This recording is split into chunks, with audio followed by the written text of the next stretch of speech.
Okay, hello everybody. I think we're going to make a start now. I think people have kind of trickled in. I think probably everyone's here now. So first of all, thank you so much for coming along to this presentation today. So my name is Alex Palanak and I'm Head of Sanctuary at the University of Leicester. So I came to that role through an ESOL and then an EAP sort of roundabout route. And I've been working with, since I moved into EAP and moved to the University of Leicester, I got involved in working with refugees to try to widen participation through English language pathways a few years ago. And one of the needs that came out very strongly was that there wasn't very much information about trauma-informed pedagogy in the English language classroom. So this is something that I started investigating. And a few years ago, I got together with a few colleagues. From various disciplines to take this research forward. Because as you can imagine, like looking into trauma-informed pedagogy in ESOL and EAP, it needs to be kind of approached from a interdisciplinary perspective. So I was working with Sarah Hunt, who's from the discipline of psychology and trauma studies, Professor Pam Rogerson-Raval, who's from applied linguistics. You might know her from her work in pronunciation studies. Professor Vasil Tykler, who works in the field of education, and he's a specialist in the lesson study methodology. And then Gabby Whithouse, who's a PhD candidate who's investigating distance learning for refugee background students. So I suppose I'd better just say what the title is. So this is a British Council funded research project, so Beyond Resilience, facilitating learning and wellbeing in the refugee language classroom. So you might have seen kind of this week that, so this is the report that's associated with this research project that has been published this week. And so basically this presentation is kind of like a summary of this report. So that's available at this link. I didn't make a QR code, unfortunately, but if you Google it, I'm sure you can find it. Okay, so this is what I'm going to cover in this session. The context, the challenge, the research questions of this study, the research design, and then the findings and recommendations, and then a few conclusions.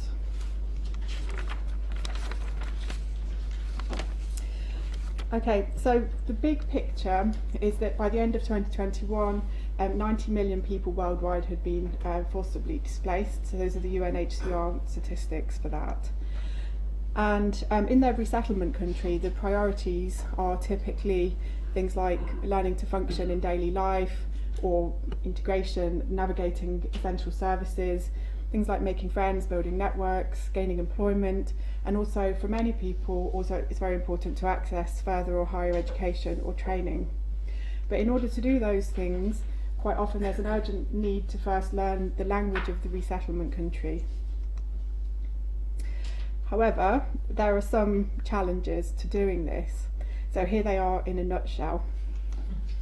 So we know that refugees tend to have, I like analogies. They tend to have a far greater mental health need than the general population. There's higher incidences of depression, anxiety and PTSD than in the general population. And we also know that PTSD has a direct detrimental effect on language learning. However, it's been found that even though we know that, we don't yet have the tools to deal with that, because a lot of teachers say that they feel unable to support refugee background students with this in the language classroom. And this is the fact that teachers don't know quite how to deal with this is partly because there's been very little research and practitioner training in this topic. And the topic specifically is trauma-informed ELT for adult refugees. So there are some insights that you can find in terms of education for children, for traumatised refugee children, but not necessarily for adults and not necessarily in ELT. So it's quite difficult to find this specific topic researched and talked about. So my colleagues and I came together as an interdisciplinary team. So we had, like, myself as a practitioner, ESOL EAP practitioner, and then, as I mentioned, colleagues from applied linguistics, education and psychology, and we came together to conduct research in this area. And so interdisciplinarity was both a necessity and a strength of this research, because the focus of this research lies at the intersection of all of these disciplines. And so you can see here, these are the research questions. So we wanted to find out whether English language provision can facilitate psychological well-being in a University of Sanctuary setting, and if so, in what ways? We also wanted to find out what skills, strategies and resources language teachers might need in order to optimise the psychosocial and linguistic experiences of refugee learners. And then, in relation to that research question, what is good practice in ELT provision for refugees? So in terms of the research design, so what provision were we focusing on? So we were focusing on English language provision at the University of Leicester, which both included informal ESOL classes that we put on in collaboration with a local charity, Leicester City of Sanctuary. So they were kind of non-formal part-time classes. And also the University of Leicester's pre-sessional academic English classes, which were formal and full-time. So we wanted to investigate both. In terms of who our research participants were, we had 41 refugee background students taking part, and then 6 of those students were agreed to take part in a deeper sort of case study. So this was an opportunity sample, so it wasn't a perfect sample. For example, the ratio of male to female students was 3:1. For example, it's not perfect, but we just had to go with who came forward and who was available on which day and that sort of thing. And then we also had 6 teachers of refugee background students taking part in the study. In terms of when we did this, so data collection was between January and September 2020. So there was like a weird thing that happened in March 2020 that sort of impacted some of our data collection. Thankfully, most of the kind of practical face-to-face bits of the data collection had already happened literally hours before lockdown was announced. So we were really lucky in that. And then we continued to do the other bits online. And then analysis and write-up happened between October 2020 and December 21. We were actually supposed to have submitted in December 2020, but because of various different things to do with the pandemic, we were very much delayed. So we submitted it at the end of 22. In terms of the methodological framework, so because this was an interdisciplinary research project, we used methodological frameworks from 3 different disciplines. So the first one from education was the lesson study framework. So as I mentioned, my colleague Vasil Tykler is a kind of like a world-leading expert in lesson study. And I'll go into the details of what lesson study is if you haven't come across it before in a minute.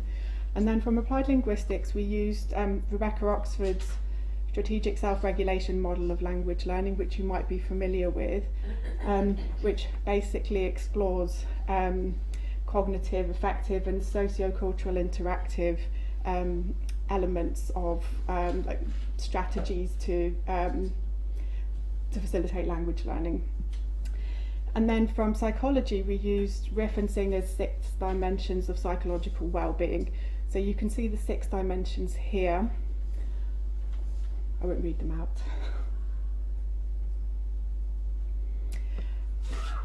Okay, so we're going to come back to this model in a moment. Okay, so in terms of research design, so phase 1 was quantitative. So this involved developing and disseminating student questionnaires. So there were 3 parts to the questionnaire. First one was about you, which collected some basic demographic information and information about background. Part 2 was called In Your English Class, and this was trying to gather information about refugee background students' experiences and feelings in their English class. So that was largely informed by Oxford's model of language learning in terms of the different strategies, metacognitive, cognitive, affective, sociocultural, interactive, and the meta strategies associated with those. And we also used the Harvard Trauma Questionnaire to inform that as well. So we kind of used the bits of each that seemed most appropriate. And then part 3, how do you feel about yourself now? So this was a modified version of an existing instrument, which is called the Psychological Wellbeing Post-Traumatic Changes Questionnaire. We adapted it a little bit for this context, but yeah, that was a very useful tool to base that on. And that in itself is based on Riff and Singer's 6 dimensions of psychological well-being, and it's a very kind of well-established tool in the field, so it seemed like a rigorous, like a solid thing to go with. Okay, so the next stage, the next phase of the research was qualitative. So this is where we did, so our 6 tutors, they paired up together, and they were involved in lesson study classroom observations. So that involved giving them input into trauma training, and then a lesson study orientation workshop. And then the tutors got together in their pairs, and they had a lesson planning meeting. So they basically chose a lesson to deliver. One of them was going to deliver the lesson, the other one was going to help with the planning and observe the lesson. And then the person who's observing focuses on 2 students in depth, rather than focusing on the class as a whole, and rather than focusing on the teacher. So it kind of like, it turns regular observation kind of on its head, because you're not really focusing on the teacher and the teaching, you're focusing on the learning and the effect that it's having on the learners. And it's a very kind of deep, you get very deep insights into what's actually happening for the learners. And then there's an evaluation meeting at the end where the pairs get together, they discuss their observations, and they discuss whether they feel the objectives have been met. And then phase 3, again, is qualitative. So, well, just to say, phase 2, that's the bit that we managed to crowbar in just before lockdown. So luckily all of those classes were face-to-face, so they're kind of comparable. Phase 3 was all done remotely, but that didn't matter too much, thankfully. So we had an online tutor focus group, and then we also had student interviews. The student interviews, we had to basically go with any way that the students felt comfortable with. So some students did it over Zoom, 2 with video, 1 with audio, 3 did it over the phone, because that's the only thing they could access at the time. Yeah. Okay, so moving on to the findings. So in terms of research question 1, so we found evidence to suggest that attending English classes not only led to linguistic benefits, but also positive increases in psychological well-being, and the improvements in language level contributed to the increases in psychological well-being. So in terms of the linguistic benefits, as expected, students saw improvements in both general English and academic English. So we found that 80% in the student questionnaire said that they always or often felt that their English language level was improving, as you might expect, especially in speaking, listening and writing. And they gave us examples of how this had affected their everyday lives. Like, so, for example, by the way, these are all pseudonyms. So, for example, Farid said, general English helped me deal with life. In terms of academic English, all students, again, on pre-sessional programme felt that their proficiency had improved, and they saw this as an invaluable opportunity and a progression route. So Munir said that this course was the most helpful course that he'd ever been on in terms of preparing him for university, and he'd been on a number of different ESOL courses before. So there really seems to be a strong need for EAP provision to be made available to refugees. In terms of psychological well-being, so we looked for increases and decreases across the 6 dimensions of psychological well-being in Riff and Singer's model that we saw earlier. So the part 3 of the questionnaire that was based on the trauma questionnaire demonstrated that between individuals there were both increases and decreases in psychological well-being since leaving their home country, for every item, and environmental mastery scored low most often. However, the increases did significantly outscore the corresponding decreases overall, and students attributed these increases in psychological well-being to their interview classes in their interview responses. So they themselves made that link between the classes and their well-being. So now we're going to take a look at a bit more detail about each of these different dimensions of psychological well-being. So all 6 case students, in terms of self-acceptance, so this is to do with holding positive attitudes towards yourself and your past life. So all 6 case students demonstrated positive attitudes towards themselves, things like their feelings about their level of English, confidence, independence, positivity. All of them could also reflect and identify areas for improvement as well, but a number of students expressed discomfort when it came to thinking or talking about their past lives in class. So this came across very strongly. So, for example, Omar said, "It's not comfortable for me about my personality, about my life, what I did, what I was in my country. There's no way, if you talk about my personal life, there is no way I can feel comfortable." That came across very strongly. And this is a key finding of this research, and it's something that a lot of us know instinctively. But it's good to have something now to back it up, that actually a personalisation in language teaching, which is what we're kind of taught to do, is not necessarily a good default to go with when it comes to teaching refugee background students. But we'll come back to that a bit later. So the next dimension is environmental mastery. So all 6, so this is an individual's ability to identify and take opportunities to manipulate and control complex environments. So all 6 students said that this had increased in one or more respects due to attending classes, and some were also able to use various meta strategies in their language learning, so a way that they can control their language learning. However, all 4 students on pre-sessionals emphasised the importance of external factors facilitating access. So it's not just about finding a way to control things yourself, but actually the systems also need to change to facilitate that. Knowledge of opportunities available, and accessing help when needed.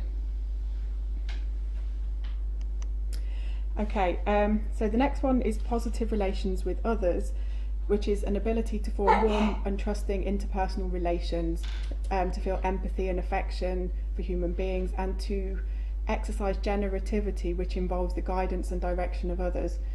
So case students highly valued opportunities to meet and communicate with others. So we know that the English language classes tend to provide those opportunities naturally, to expand social networks, to learn from peers. Yeah, and there's lots of different types of learning that were going on, not only language learning, but cultural learning, learning about people's religions, cultures, worldviews. So that was really emphasised. But in the student questionnaire part 2, the socio-cultural interactive domain scored highest overall. So for example, 88% of people said they felt welcome in their class, which was a relief. And 90% said they were happy to work with other students in their class. However, you can see from the quote at the bottom here, Samaya said she wasn't actually very comfortable always working with others. She didn't feel like she had, if somebody had a lower language level than her, she didn't feel like she was in a position to help them, which is interesting. The next one is autonomy, which relates to independence and regulation of behaviour from within. And so all case students indicated an increased sense of agency and independence, and some of them used specific learning strategies and meta strategies from Oxford's model, things like seeking opportunities to practice English, reframing challenges as opportunities, and actively generalising strategies. So that was really brilliant to see them applying that to other aspects of their studies and to their daily lives. But others needed ongoing support. For example, this quote from Jamal at the bottom. So when I make a target, maybe it's going to be like a wrong decisions. When I be with like in a group or with a teacher, their advice, maybe I will choose a good way to be like to reach my goals as well, or something like that. So he's emphasizing he doesn't seem very confident in his own ability to set his own targets and language learning goals, and he values the guidance of a teacher. So that kind of points to the fact that scaffolding is very helpful in this metacognitive domain. And then we have purpose in life. So 4 case students reported that they felt a sense of increased purpose and direction. So the classes were helping to make them feel occupied, to stave off depression. So you can see in Farid's quote at the bottom here, so he says, Jamal's one at the top, he was saying, if it's not English language teaching unit, maybe to be honest, I'd be in depression because, you know, when I was asylum, it's a very hard situation, to be honest. If we are doing nothing, like without studying, without anything, it's going to be like too hard. So giving people an opportunity to study, to feel like they're moving forward and like they're progressing, can have a direct impact on their feeling of purpose in life and their mental health as well. Also, Farid interestingly mentioned even the proximity to the university community was motivating to him. So he said, my life is going in the right direction because the sanctuary classes opened your mind, because you're near the high class of education. You see the teachers from university, you see the students going to university. Around those people, they can give you more hope. So that to me makes a strong case for universities putting on these language classes. There's a difference in terms of the effect that it might have on the students and maybe their vision for the future if the classes are based within a university. And I think this is the last of the 6. Personal growth. So this is about continually striving to grow and expand as a person, to move towards self-actualization. So attending classes seems to have been linked to the development of elements of a growth mindset, which you might have heard of before. It's Carol Dweck. 3 of the students saw challenge as a means to grow and learn, and 5 of them wished to improve themselves through learning from peers. So there was a feeling that they had the capacity to grow, and that they had grown. However, there were different attitudes towards risks and making mistakes in speaking. So 2 students felt comfortable speaking in class and receiving feedback, and 2 other students seemed overly fixated on correctness and felt stressed, which might relate to foreign language anxiety potentially. Okay, in terms of research, how are we doing for time, by the way? We've got about 15 minutes. Oh, that's good, okay. In terms of research question 2, so this is about skill strategies and resources that language teachers need in order to facilitate optimal psychosocial and linguistic experiences. So we found that the following 3 areas were key here.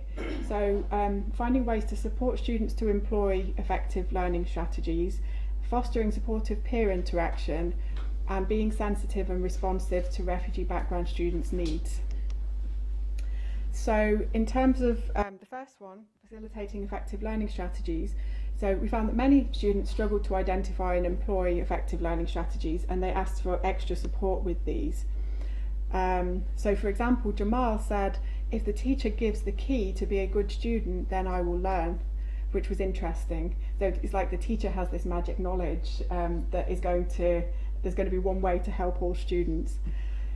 And Samaya said, if everyone studied the same topic, maybe it's better, and I can think everybody's studying, I have to study maybe. So kind of like peer support and kind of setting goals that they can work towards together, feel like they're part of a community, not isolated. So a way of motivating themselves to do self-study.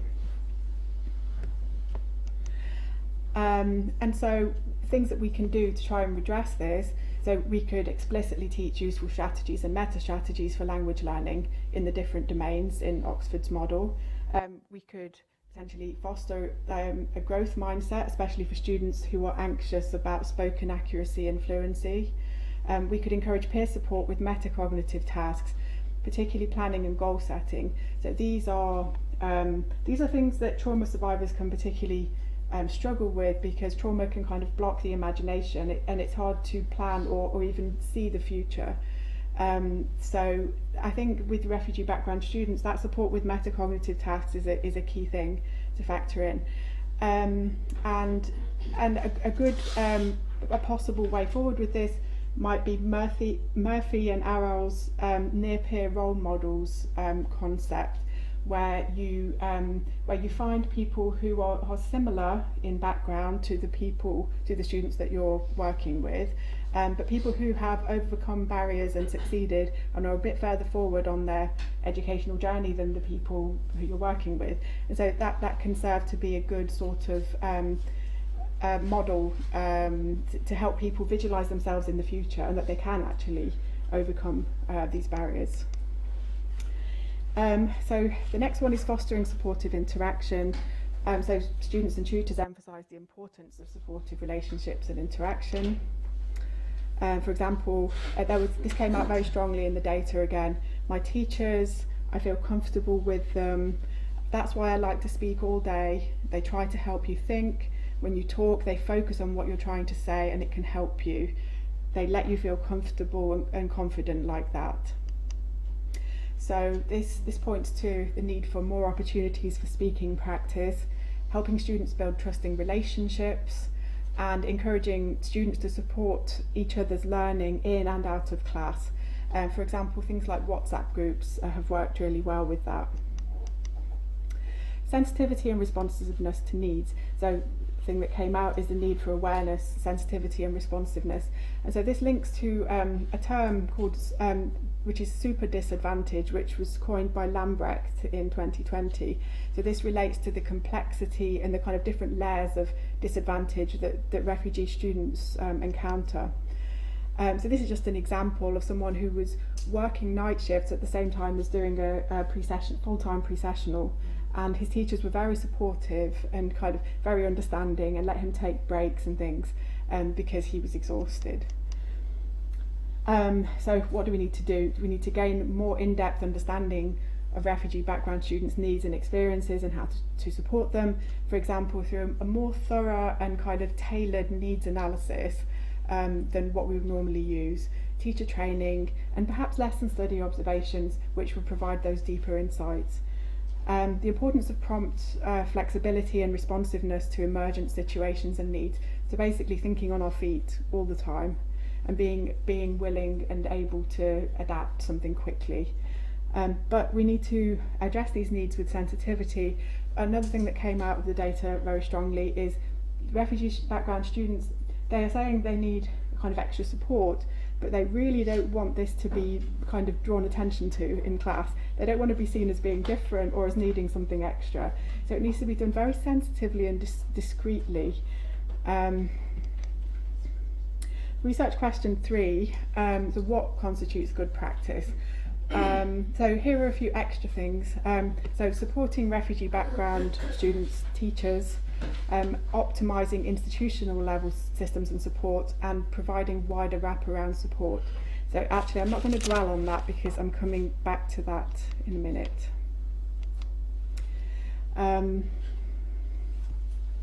Okay, I'm kind of running out of time. Okay, I think I might skip a couple of slides here. I'm happy to send this to anyone who would like the slides later, by the way. Okay, I'm just going to skip ahead to this one. So this is basically a sort of a framework for teaching refugee language learners that basically summarises all of our findings from this research. So basically, just to talk you through this, so if you start at the far left, if you start at the far left, you can see that. So if we want English language classes to optimise psychological well-being, then we need to meet these psychosocial needs. So we need to move slightly to the right each time. Psychosocial needs of safety, trust, agency, purpose, support, hope, the need to feel valued, the need to feel unthreatened. But how do we do that? So in order to do that, we need to employ certain strategies in the classroom and in self-study. So, for example, promoting, like overtly teaching language learning strategies and facilitating the use of these. Teaching students about the growth mindset and kind of promoting that in class. Promoting opportunities for peer and tutor support in and out of class, especially with metacognitive tasks. Providing opportunities for speaking, building trusting relationships, not forcing personalisation. We should probably have put that one at the top actually, because that's probably the most important one. Meeting safety needs, not singling students out as different, reframing errors as opportunities for growth, and facilitating choice and agency. But in order to do that, so these things can be facilitated by these qualities and skills in the teacher. Sensitivity, alertness and responsiveness, flexibility, empathy, awareness and anticipation of needs, supportiveness, being warm and welcoming. And I'm sure we all do these things anyway, but it's nice to see them written down sometimes as well. But, like, crucially, all of this so far seems to put the emphasis on the teacher to be trained to do this, to do that. However, we need to look at the bigger picture, and actually we need to look at the systems which are underlying all of that, because if the institution doesn't support the teacher, then the teacher is working in isolation and doesn't have support with their own mental health or support when it comes to referrals and things like that. So there's only then so much you can do. So I want to emphasise the systemic elements that also need to change. So we need to provide teachers with CPD and opportunities to develop communities of practice and time to develop these things as well. So we need to value this. We need to be able to ascertain needs much more effectively. We need to develop better, more tailored needs assessments and give people time and space and training to do things like lesson study observations as well, which is much more kind of human-centred. Like it's a much more holistic way of finding out what's going on for people and how they're learning. And provision, so we need to make sure that provision is joined up, that you offer formal and non-formal, because people have different needs and they're in different places in their lives, and different people need both.